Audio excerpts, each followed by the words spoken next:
जी, और जैसे कि अब 15 अगस्त आ रही है, स्वतंत्रता दिवस आ रहा है, तो जब तक ये आपको क्या आश्वासन देते हैं यहाँ के स्कूल के प्रधानाचार्य को कि इस कचरे को किस प्रकार से आप साफ कर पाएंगे? उसकी सफाई करा देंगे हम। सफाई करा देंगे जी, यानी प्रधान जी कह रहे हैं कि इस कचरे की सफाई करा दी जाएगी 15 अगस्त से पहले पहले।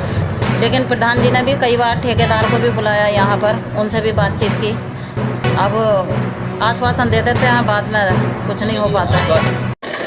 नमस्कार, मैं महेश क्रांतिकारी और आप देख रहे हैं संसार क्रांति। मैं बता दूं आपको कि मेरे पीछे इस समय बड़ी मात्रा में आप कचरा देख रहे होंगे। ये कचरा कहाँ से आया और ये किस प्रकार का कचरा है, ये साफ साफ दिख रहा है कि ये ग्रामीण यानी गांव का कचरा है, घर का कचरा है। और यहाँ पर आपको बता दूं कि साप्ताहिक बाज़ार लगता है इस सड़क पर यहाँ पर, और कुछ लोगों का कहना है कि ये जो कचरा है ये साप्ताहिक बाज़ार का कचरा है, लेकिन ऐसा नहीं है। आप साफ साफ देख सकते हैं ये कचरा गाँव का है, यहाँ के स्थानीय लोगों का है। और ये जो पीछे आप मेरे बिल्डिंग देख रहे हैं, ये बिल्डिंग है सरकारी स्कूल की, और इसी एक ही बिल्डिंग में 2 स्कूल हैं, राजकीय प्राथमिक और राजकीय उच्च प्राथमिक विद्यालय। और यहाँ के जो अध्यापक हैं वो बहुत ज़्यादा परेशान आ चुके हैं इस कचरे को लेकर के, और बार बार यहाँ के स्थानीय लोगों से और प्रधान और जिला पंचायत से कहने के बावजूद भी इस कचरे को साफ नहीं किया जा रहा, ऐसा आरोप यहाँ के अध्यापक के द्वारा लगाया जा रहा है। तो आइए आप बने रहिए हमारे साथ, बात करने की कोशिश करते हैं यहाँ के अध्यापक जी से, और आखिर जानने की कोशिश करेंगे कि किस प्रकार से इनको इन समस्याओं का सामना करना पड़ रहा है और कितने समय से करना पड़ रहा है, और इनके द्वारा क्या प्रक्रिया रही थी जो अभी भी ये समस्या का समाधान नहीं हो पाया। तो आप बने रहिए हमारे साथ, और बहुत जल्द यहाँ की प्रिंसिपल मैम से हम बात करने की कोशिश करेंगे और जानने की कोशिश करेंगे कि इस समस्या को लेकर के उनके द्वारा क्या प्रयास रहे हैं इस समस्या का समाधान के लिए। लेकिन अभी तक ये समस्या बनी हुई है और बड़ी मात्रा में कचरा अभी भी यहाँ पर मौजूद है।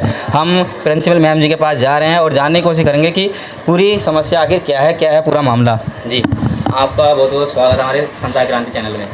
Thank you. आपका शुभ नाम? मेरा नाम किरण पवार। जी, किस पद में आप? मैं प्रधानाध्यापिका के पद पर हूँ। जी मैम, ये जो बाहर समस्या है कचरे की, इसको लेकर के आपके द्वारा क्या प्रयास रहे हैं और क्या इसका समाधान हो पाया, यानी अभी तक किस प्रकार से? देखिए, मैं जो है अभी 1-1.5 साल से इस विद्यालय में आई हूँ, और जब से आई हूँ तो प्रयास यही है कि यहाँ से कूड़ा समाप्त हो जाए। देखो, हमारा जो प्रयास है, जो गाँव के मुखिया हैं प्रधान जी, उनसे हमने बुलाकर कई बार कहा है, और भी सदस्य जो गाँव के थे उनको बुलाया और दिखाया भी। उन्होंने भी हमें आश्वासन दिया था कि ये ठीक हो जाएगा। यहाँ से हो गया इसको द्वारा प्रयास किए हुए, ये अभी पिछले 2 महीने अप्रैल मई में भी कहा था, और हर मंगलवार को जो बाज़ार लगता है ना यहाँ पर, तो उसके लिए भी हम हर बुधवार के लिए ये प्रयास रहता है बुलाकर दिखाने का। लेकिन प्रधान जी ने भी कई बार ठेकेदार को भी बुलाया यहाँ पर, उनसे भी बातचीत की। अब आश्वासन दे देते हैं, बाद में कुछ नहीं हो पाता है। आश्वासन देते हैं सिर्फ, मतलब कार्यवाही नहीं हो पाई अभी तक। जी, मैं आपको बता दूं कि इस समय बरसात का समय चल रहा है और बरसात की वजह से कीचड़ बड़ी मात्रा में हो जाता है, लेकिन स्कूल के सामने, स्कूल के मेन गेट के सामने इतनी बड़ी मात्रा में कचरा गिरा हुआ है कि वो बरसात की वजह से उसमें से बदबू आने लगती है, और वो कचरा कहीं ना कहीं स्कूल में भी आता है, और जिसकी वजह से यहाँ के बच्चों को और यहाँ के प्रधानाचार्यों को इस समस्या का सामना करना पड़ रहा है। और इनके द्वारा बहुत बार प्रयास करने के बाद भी यहाँ के स्थानीय लोगों द्वारा कोई भी इस कचरे पर कार्रवाई नहीं हुई है। और यहाँ पे मतलब जो गाँव स्कूल के अंदर भी जो कीचड़ होता है उसको लेकर के भी क्या समस्या है? उसके अंदर यही है कि फील्ड में बहुत अधिक पानी, जैसा नाला बना था अभी है, तो उस नाले का पानी भी अंदर आता है, लेकिन निकासी कहीं नहीं है फील्ड की। तो गाँव का पानी नाले के माध्यम से बाहर जाना था, लेकिन बाहर न जाकर इसको अंदर आ रहा वो, क्योंकि विद्यालय गहराई में है थोड़ा, तो वो पानी अंदर आता है। ताकि अब इसमें इतनी दिक्कतें हो जाती हैं बरसात में कि टॉयलेट तक जाने के लिए बच्चों को और स्टाफ को सभी को दिक्कत का सामना करना पड़ता है। जी, यानी कि कहीं ना कहीं प्रिंसिपल मैम का ये भी कहना है कि जो गांव का पानी, गंदा पानी नाले के माध्यम से बाहर जाना था, वो बाहर ना जा करके जो स्कूल के साइड से नाला बह रहा है वो कहीं ना कहीं स्कूल में आ जाता है, और इस गंदे पानी का सामना भी यहाँ के अध्यापकों को और यहाँ के बच्चों को सामना करना पड़ रहा है। और इस पानी की वजह से इतनी बड़ी मुसीबत सामने आ रही है कि यहाँ के बच्चे टॉयलेट वगैरह या फिर इधर उधर जाने में समस्या का सामना कर रहे हैं। बाकी और क्षेत्र देखना चाहेंगे यहाँ के स्कूल का?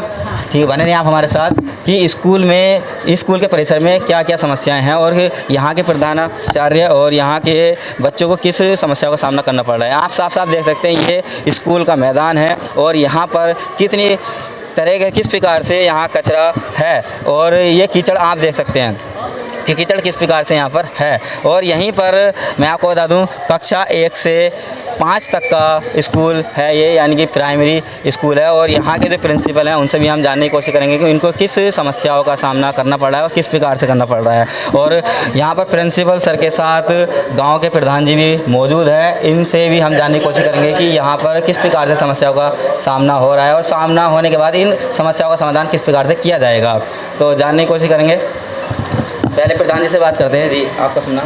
इरशाद अली। जी, ये जो यहाँ पर आरोप लगाए जा रहे हैं स्कूल की तरफ से कि बाहर जो कचरा है, इस कचरा का समाधान नहीं हो पा रहा और कचरे की वजह से स्कूल में बहुत बड़ी समस्या का सामना करना पड़ रहा है, तो इस संबंध में आप क्या कहना चाहेंगे? समस्या का समाधान तो ऐसे ही हो सकता है, जो लोग आसपास के हैं, स्कूल के आसपास के लोग हैं, तो इन लोगों को चाहिए कि यहाँ पे कचरा न डालें। मैंने कई बार जो है इसकी सफाई करा करके मिट्टी भी डलवा दी है जी। उसके बावजूद भी ये लोग नहीं मान रहे हैं, कचरा फिर भी पड़ रहा है वहाँ पर। क्योंकि बाहर साफ साफ तस्वीरों में देखा जा रहा है कि बड़ी मात्रा में कचरा है और ये कचरा अब बरसात का मौसम चल रहा है, तो इस बरसात की वजह से उसमें से बदबू स्मेल भी आ रही है और स्कूल के बच्चों को सामना करना पड़ रहा है इस समस्या का। तो आपकी तरफ से क्या कार्रवाई है? कार्रवाई क्या, हम लोगों ने कह रखा है आसपास के लोगों से कि भाई यहाँ पे कचरा ना डालें, और अगर कोई कचरा डालता हुआ अगर पकड़ा जाएगा तो उसके खिलाफ कार्रवाई करेंगे हम लोग तो। जी, और जैसे कि अब 15 अगस्त आ रही है, स्वतंत्रता दिवस आ रहा है, तो जब तक ये आप क्या आश्वासन देते हैं यहाँ के स्कूल के प्रधानाचार्य को कि इस कचरे को किस प्रकार से आप साफ कर पाएंगे? उसकी सफाई करा देंगे हम। सफाई करा देंगे। जी, यानी प्रधान जी कह रहे हैं कि इस कचरे की सफाई करा दी जाएगी 15 अगस्त से पहले। जी, और बात करने की कोशिश करते हैं यहाँ के प्रिंसिपल सर से कि इनको किस प्रकार से समस्या का सामना करना पड़ रहा है। जी, आपका बहुत बहुत स्वागत है हमारे संसार क्रांति में। जी, आपका सुनना। मेरा नाम राकेश सिंह चौहान, राजकीय प्राथमिक विद्यालय बाबरखेड़ा, प्रधानाध्यापक यहाँ से। और यहाँ पर बच्चों के और संसाधनों के बारे में सभी सुविधाएं यहाँ पर उपलब्ध हैं, लेकिन कुछ गांव वालों की तरफ से जो गेट पर पड़ा हुआ है उस पर कूड़ा वो डाल के चले जाते हैं। और हमारे ग्राम प्रधान माननीय श्री इरशाद अली जी गांव की स्वच्छता के बारे में काफ़ी विशेष ध्यान रखते हैं, स्कूल संबंधी भी काफ़ी विशेष ध्यान रखते हैं। कोई भी अगर समस्या स्कूल के प्रति आती है तो उस पर कुशलपूर्वक जागरूकतापूर्वक हमारा समस्या का निर्वहन करते हैं। और विभागीय कार्रवाई भी, अगर कोई कचरा डालने की, कई बार जेबीसी से प्रधान जी ने सफाई करवा दी है, लेकिन उसके बावजूद भी यहाँ पर कूड़ा डाल दिया जाता है। उसके बाद घर घर जा कर के हम लोगों ने उनसे रिक्वेस्ट करी, अगर इसके बाद भी अगर वो लोग यहाँ पर नहीं देंगे तो हम उनके खिलाफ पुलिस कार्रवाई करने की भी पूरी कोशिश करेंगे। जी, जिस प्रकार से प्रधान जी ने आश्वासन दिया है कि 15 अगस्त तक यानी कि स्वतंत्रता दिवस तक हम इसकी सफाई करा ही देंगे, अगर जब तक भी नहीं होती फिर आपके क्या अपनी तरफ से कार्रवाई रहेगी? ऐसा है ना कि अगर प्रधान जी तो जब भी, आज से कूड़ा नहीं पड़ गया, काफ़ी दिनों से पड़ता है ये, प्रधान जी से जब भी हम रिक्वेस्ट करते हैं, निवेदन करते हैं, वो तब भी इसकी जेबीसी से सफाई करवा देते हैं। उसके बावजूद भी डल जाता है ये। कई बार ये सफाई करवाने के बावजूद भी डाल देते हैं। हम उनके गार्जियंसों को भी समझाते हैं, काफ़ी समझाने के बावजूद भी वो लोग नहीं मान कर देते फिर भी। तो अब अगर वो नहीं मानेंगे 15 अगस्त के बाद, तो फिर हम अपने क्षेत्रीय विभाग को भी और बाहर वाले लोगों को भी इसका अवगत करा देंगे। कई बार हमने क्या लग रहा है इसकी शिकायत भी करी, अपने विभाग को भी करी, शिक्षा विभाग को भी शिकायत करी, लेकिन फिर भी लोग यहाँ से डाल कर जाते हैं। हम यहाँ पर बैठते तो 1-1:30 बजे तक हम यहाँ पर रुकते हैं, उसके बाद चले जाते हैं, उसके बाद वो डाल उल के चले जाते हैं। जी, विद्यालय संबंधी। हाँ, जिस प्रकार से हमें और पता चला है कि स्कूल के अंदर परिसर में भी यहाँ के ग्रामीणों द्वारा और कुछ ऐसे असामाजिक तत्वों द्वारा कुछ हरकतें की जाती हैं जो अनैतिक हैं, तो उसके संबंध में आप क्या कहना चाहेंगे? यहाँ पर कभी कभी ऐसा हुआ है, जैसे हमारे ताले लगे हुए हैं, ताले लगे हुए पे भी चोट मार के जाते हैं कि चौके से, पत्थर से, कुल्हाड़ी से, यानी चोरी का प्रयास किया जाता है। हमारे यहाँ विभाग के द्वारा LED और लगी हुई हैं और लैपटॉप भी, मतलब काफ़ी संसाधन विभाग ने हम लोगों को यहाँ पर दे रखे हैं। उसके बावजूद भी लोग यहाँ से चोरी करने की पूरी कोशिश करते हैं। पूर्व में 2 साल पहले यहाँ से क्या बोला, सिलेंडर अगर गैस के भी चोरी हो गए थे यहाँ, हाँ हो चुके हैं। उसकी रिपोर्ट हमने थाने को, प्रशासन को भी दे दी थी। तो कुछ कार्रवाई ऐसी हुई, पीछे तोड़ फोड़ ये बच्चे वगैरह के करते रहते हैं, उन्हें समझाते हैं। अगर यहाँ पर भी चौकीदार की व्यवस्था अगर हो जाएगी तो हमारे लिए बहुत ही सुलभ कार्य हो जाएगा। जी, जो यहाँ के व्यक्ति इस प्रकार की हरकतें कर रहे हैं उनके प्रति आपके क्या संदेश रहेंगे उनके लिए? हम उनसे यही संदेश देंगे कि ये राजकीय प्राथमिक विद्यालय बाबरखेड़ा आपका अपना विद्यालय है आप इसके अभिभावक हैं, गार्जियंस हैं, बच्चे आपके सब पढ़ते हैं।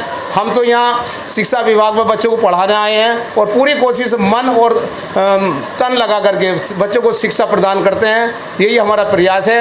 आने वाले समय में हम गार्जियंसों से और अभिभावकों से और गांव वालों से कहेंगे हमारे विद्यालय के लिए पूर्ण सहयोग करें। यही हमारी एक अपील है सबसे।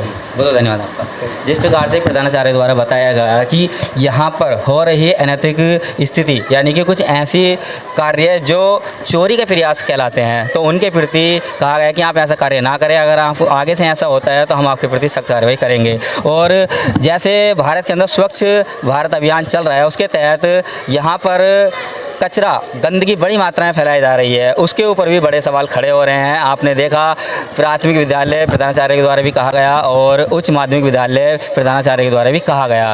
तो स्थिति यही बनती है कि यहाँ पर बड़ी मात्रा में कचरा फैलाया जा रहा है और यहाँ के स्थानीय लोगों द्वारा भी फैलाया जा रहा है। आप देख रहे थे संचार क्रांति, मैं महेश क्रांतिकारी अपने सहयोगी अभिषेक कुमार के साथ, बाबरखेड़ा, काशीपुर, उधम सिंह नगर, उत्तराखंड से।